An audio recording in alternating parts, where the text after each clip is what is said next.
આપણી અને મૃત્યુની યાત્રા છે એ બહુ લાંબી નથી. આમ તો મૃત્યુની યાત્રા આપણા ઘરથી સ્મશાન સુધીની જ છે, આટલી જ છે. આપણા ઘરથી જેટલું સ્મશાન દૂર એટલી જ યાત્રા છે આપણી.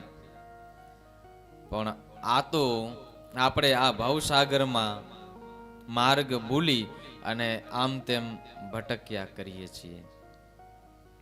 આપણા જન્મતાની સાથે જ આપણા મૃત્યુ તરફ આપણી યાત્રાની શરૂઆત થઈ ગઈ છે. જેમ એક માટીનો ગળો હોય જલ ભરેલો અને એક છેદ હોય અને એનામાંથી જેવી રીતે પાણી ટપ ટપ ટપ નીચે પડતું જાય અને જ્યારે સમય આવે ત્યારે ગળો ખાલી થઈ જાય, બસ આપણું જીવન આમ જ છે.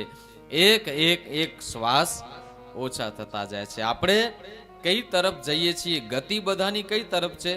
મૃત્યુ તરફ જ છે.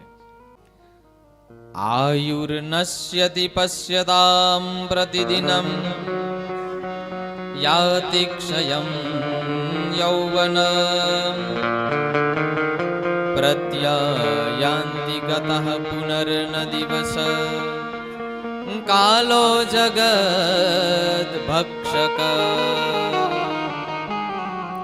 આયુર્નશ્યતિ, આપણી આયુષ્યનો નાશ થાય છે પ્રતિદિન. યાતિ ક્ષયમ યૌવનમ, આ યુવાની છે એ પણ દિવસે પ્રતિ દિવસે ક્ષય થાય છે. પ્રત્યાયાન્તિ ગતઃ પુનર્ન દિવસ, જે દિવસ નીકળી ગયો એ ફરી પાછો જીવનમાં ક્યારે આવે નહીં. અને કાલો જગત ભક્ષક, આ આખા જગતને કાળ છે એ એક દિવસ કોળિયું કરી જશે.